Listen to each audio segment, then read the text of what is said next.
আজকের ক্লাসে সবাইকে স্বাগতম। আশা করছি প্রত্যেকে ভালো আছো।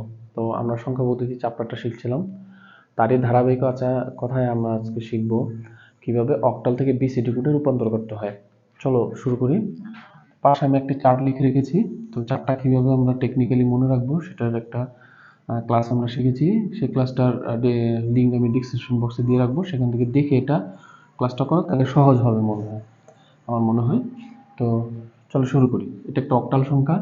অক্টাল থেকে বিসিডিতে যেতে হলে প্রথমে অক্টালকে আগে দশমিকে রূপান্তর করতে হয়, পরে দশমিক থেকে আমরা বিসিডি কোডে রূপান্তর করব। তো অক্টাল থেকে বিসিডি রূপান্তর করতে হলে প্রথমে সংখ্যাটা ইন্টু, পরে অক্টালের বেস 8 প্লাস, পরের সংখ্যা 4 ইন্টু অক্টালের বেস 8 প্লাস পরের সংখ্যাটা ইন্টু অক্টালের বেস 8। তারপরে প্রত্যেকটা বেজের উপরে তার স্থানীয় মান বসাতে হয়। শুরু হয় 0 থেকে, 0 1 2। তারপর এটা ক্যালকুলেটরের সাহায্যে ক্যালকুলেশন করব।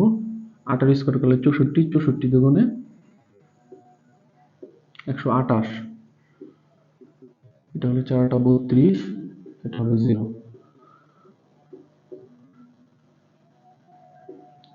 160।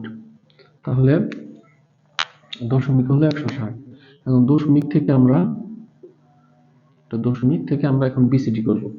তো প্রথমে এই সংখ্যাগুলোকে এতটুকু স্পেস দিয়ে লিখবো। এটা দশমিক, সেজন্য তার বেস 10 হবে। তারপরে চার্টের দিকে তাকাবো। 1 এর বিসিডি মান হচ্ছে 3001। 6 এর মান হচ্ছে 0110, 0 মান হচ্ছে 4টা 0, এগুলো হচ্ছে বিসিডি মান। এখন স্পেস ছাড়া লিখবো 3001 0110 4টা 0 বিসিডি। সুতরাং অক্টাল মান ছিল আমার 240, বিসিডি মান হবে যেটা।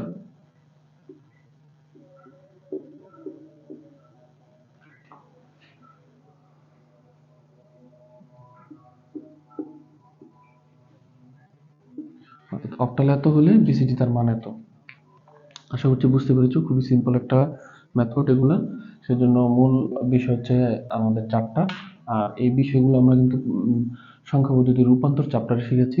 আমি প্রত্যেকটা ভিডিও ডিসক্রিপশন বক্সে দিয়ে রাখবো, সেখান থেকে শিখে নিতে পারো, আর এখানেও আমি বলেছি। তো আশা করছি ভিডিওটি ভালো লেগেছে। যদি ভালো লেগে থাকে সবার সাথে শেয়ার করো, আর যাতে তারাও এইভাবে সহজে এই বিষয়গুলো তোমাদের মতো শিখতে পারে। সে পর্যন্ত আল্লাহ হাফেজ। পরবর্তী কোনো ক্লাসে দেখা হচ্ছে।